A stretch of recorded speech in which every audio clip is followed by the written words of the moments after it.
Praise the Lord. வாங்க சமையல் தெரிஞ்சுக்கலாம். நம்ம சேனலை சப்ஸ்கிரைப் பண்ணிக்கோங்க, பெல் ஐக்கானே கிளிக் பண்ணிக்கோங்க. இன்னைக்கு பீட்ரூட்டில் சூப்பரான ஹல்வா செய்ய போகிறோம். இதோட குவான்டிட்டிலாம் நான் டிஸ்கிரிப்ஷன் பாக்ஸில் கொடுத்துருக்கேன், செக் பண்ணிக்கோங்க ஃப்ரெண்ட்ஸ். நான் 1/2 கிலோ பீட்ரூட்டை தோல் சீவி கிரேட் பண்ணி எடுத்து வச்சுருக்கேன்.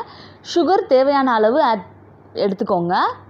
ஸோ நான் 1/2 லிட்டர் பால் எடுத்து வச்சுருக்கேன், காய்ச்சி ஆற வச்சு எடுத்து வச்சுருக்கேன். ஏலக்காய் தூள்.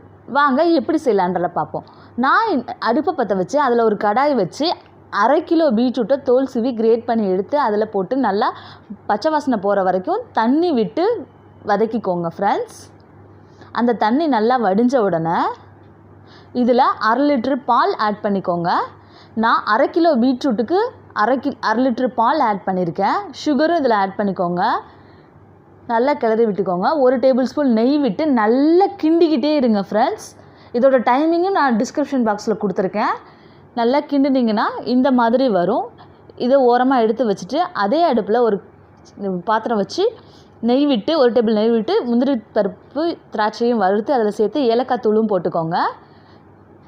ரெடி ஆகிடும் பீட்ரூட் ஹல்வா. மறந்துடாமல் நீங்களும் குயிக்காக இந்த ஹல்வாவை செஞ்சு பார்த்துட்டு கமெண்ட் செக்ஷனில் சொல்லுங்கள் ஃப்ரெண்ட்ஸ். தேங்க்ஸ் ஃபார் வாட்சிங் ஃப்ரெண்ட்ஸ் அண்ட் ஃபேமிலிஸ். லைக் பண்ணுங்கள், ஷேர் பண்ணுங்கள், சப்ஸ்கிரைப்